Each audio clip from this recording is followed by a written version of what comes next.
Welcome to the Tales from the Crypt podcast. We are an actual play podcast featuring a revolving cast of players making our way through micro RPGs, highly narrative tabletop games, and the more popular and less known RPG systems from a wide variety of genres. Content may not be suitable for children, and content warnings can be found in the description. I'm Riley Groves, and I'll be your host, your guide, your GM on this episode of Tales from the Crypt.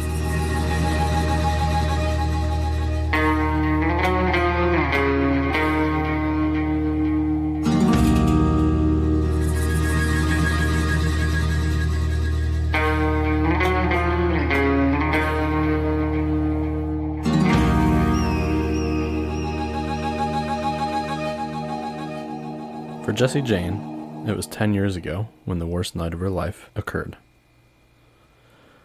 You squeeze your eyes closed so tightly that not even tears can find their escape.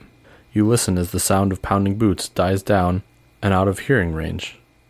You wait minutes, and then minutes more, making sure that the intruders have completely left before exiting your favorite hiding place that none of your siblings could ever find you in during your frequent games of hide and seek.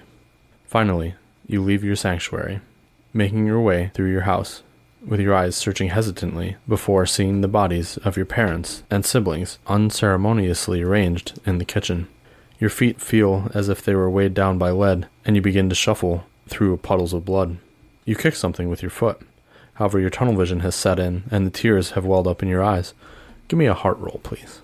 Okay. 9. You're able to wipe the tears away from your eyes, just enough to see the cold steel of your dad's shotgun laying on the floor. You bend over to pick it up, still covered in fresh blood. However, it is yours. It was your father's. You continue to make your way down and out of the house, and finally, you move into the cold winter night. There's not much snow on the ground, as you live in a desert plain, but there's just enough to soak through your slippers. You shiver as you begin to wander into that snowy evening. You wander the cold wilderness, surviving on sheer grit for 2 days, before you hear an unfamiliar voice shouting in the distance, "Over here, Bill!" And quickly, 2 horses close the distance. A large, strange man and a woman ride up, and she calmly calls, "Hey, girl, are you from the house a ways back?" I'm going to raise my gun up and not say anything. Oh. No need for violence. We were passing by the house. We just noticed that there were some tracks leading out.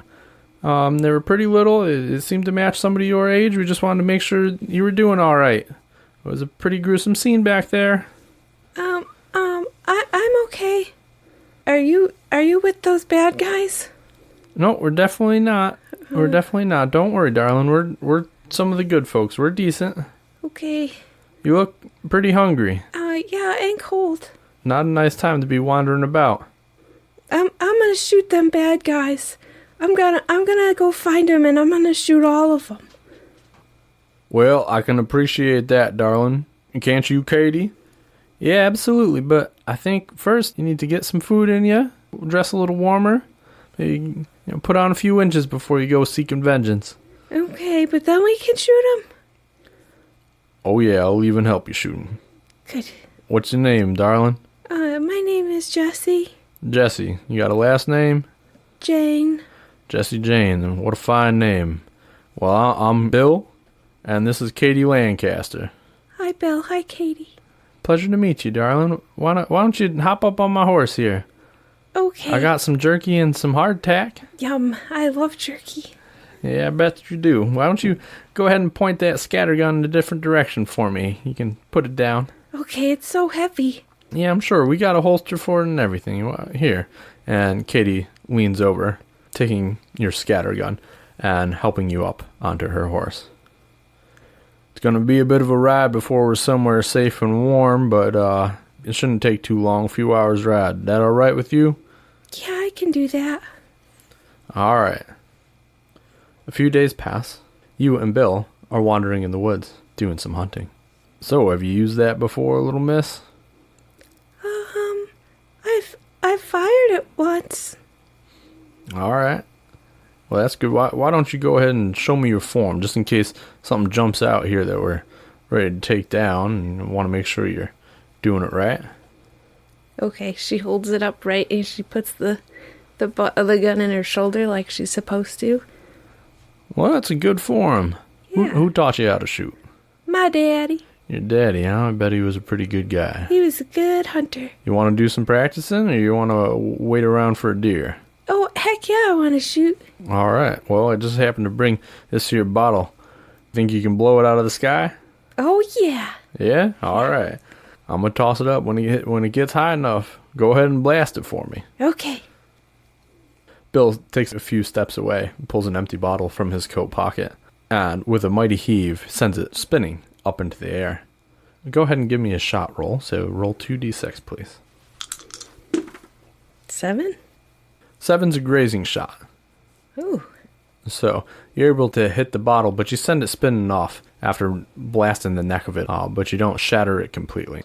Well, that wasn't too bad of a shot. That's a big gun for such a little lady. Yeah, it's really heavy. It's hard to get used to. Yeah, well, you keep up with it. You'll grow into it. Yeah, someday I'll be big and I can shoot all the bad guys. You sure can. Maybe we could borrow one of Katie's guns later, see if there's something a better fit for you than that there double-barrel cannon you're basically carrying around. Well, I'll try it, Bill, but I like this gun. Well, all right. We'll work on it. We'll get you to where you need to be. Oh, by the way, I wanted to wait a few days before giving this to you. I'm not really sure why, but I think it might mean something to you. And out of the opposite pocket that he just pulled the bottle out of, Bill pulls a teddy bear out, and it's one that you recognize, one from your old house. Oh, Teddy.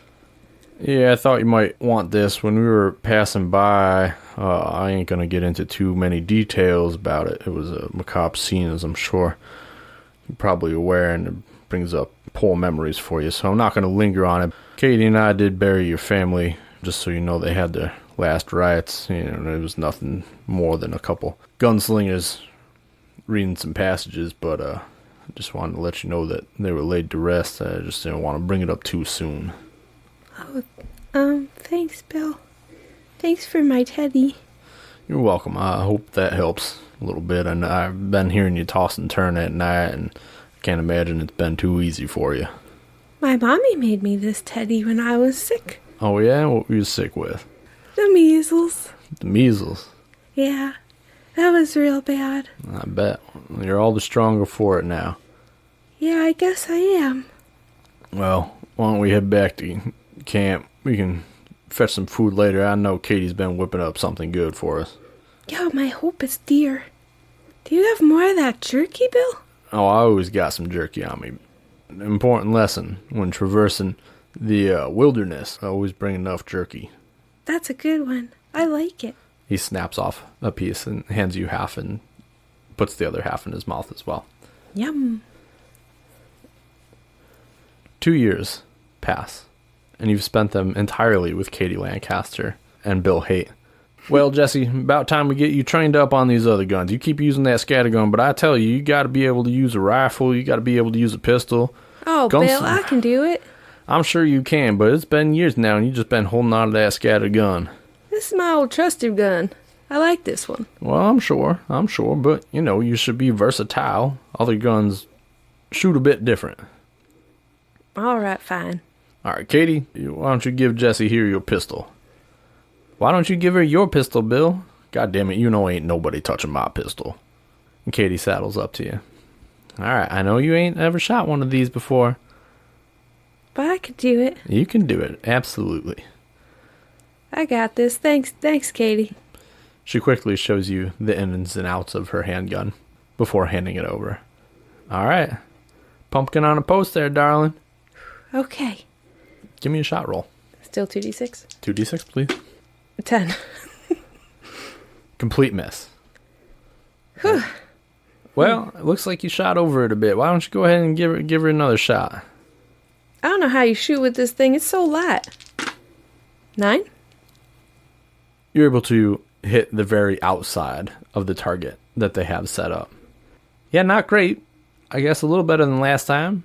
This dang gun is so light. I can't shoot anything with it. I can't feel nothing. Well, it does have a different feel to it, absolutely. You gotta shoot it a bit different. Why don't you try this instead? And she kind of rearranges your stance a bit, helps you focus down the barrel, lines you up. All right, give me one more shot, darling. Another 9. You hit the exact opposite edge of the target that you did before. Well, Bill, I just don't know if this is going to work out. Can I just try it with my gun? Watch, I got this. Yeah, all right. I mean, we're out here for a reason, but... 2. 2, you absolutely obliterate the target. Well, damn it, Katie, I don't know. Maybe it's just best to let her stay with what she knows for now, and we'll try a bit later. Yeah, I guess. All right. Jesse, give me that gun back. Make sure it's pointed at the ground. Don't shoot me in the foot or nothing. Yeah, no problem. I'm happy with my gun. Yeah, I can tell. I don't know if you're shooting that shitty on purpose, but... No, well, maybe. Well, all right. You can use that scatter gun good as anybody at this point. I can shoot this gun better than anybody at this point. Yeah, in no time at all, you'll be better to take out the rest of that Order of the Fist that killed your parents. What? How do you know? You know who it was, Bill? Damn it.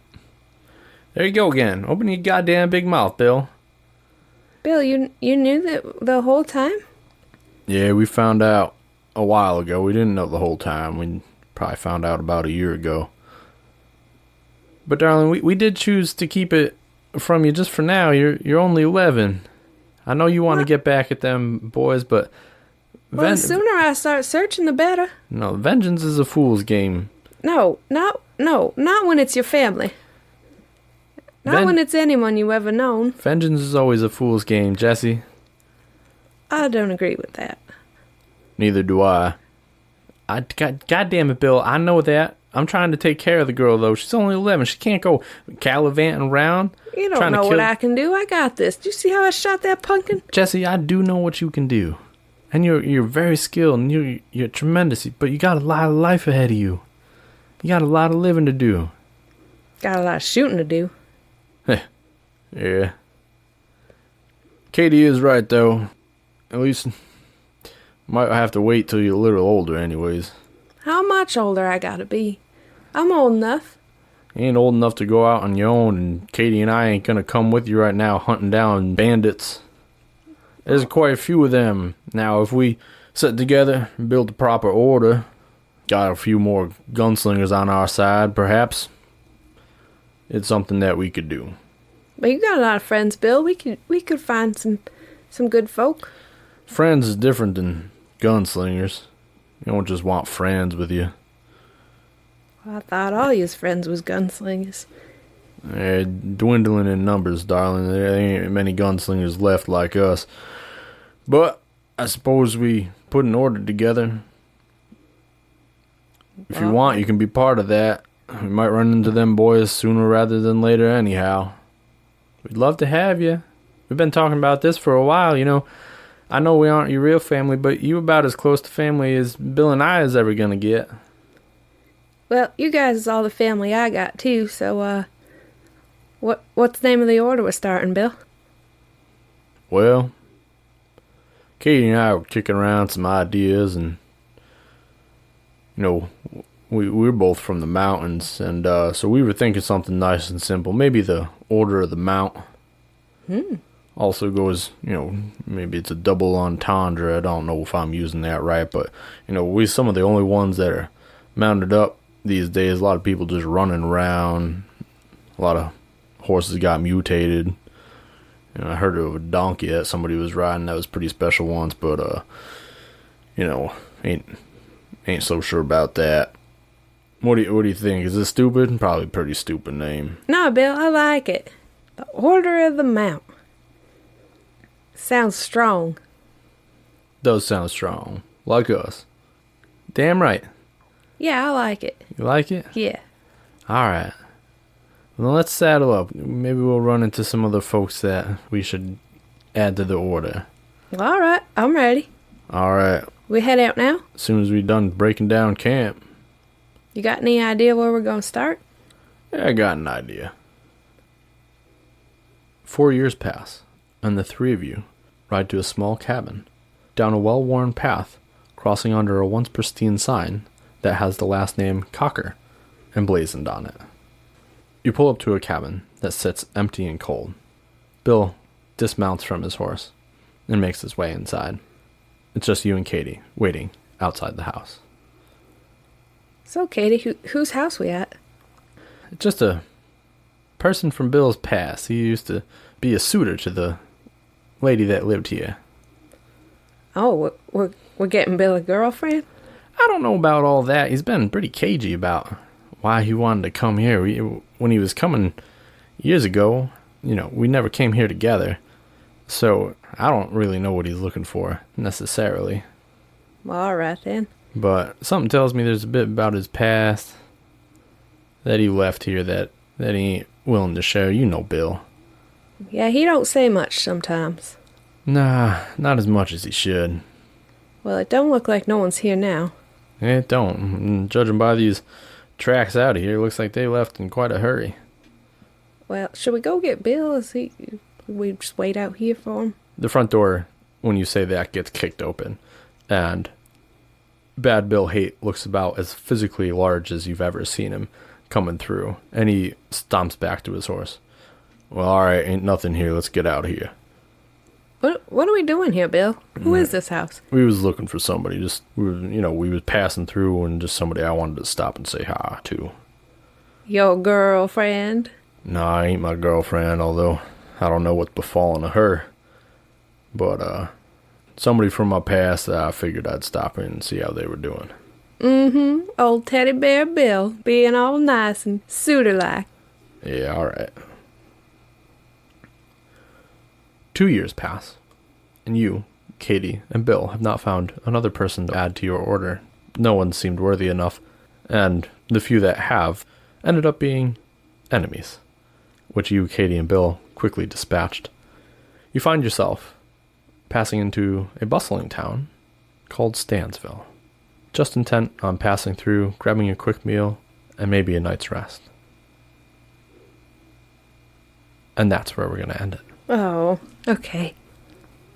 See you next Tuesday? Well, we'll see you next Tuesday. See you next Tuesday. Ready? See you next Tuesday.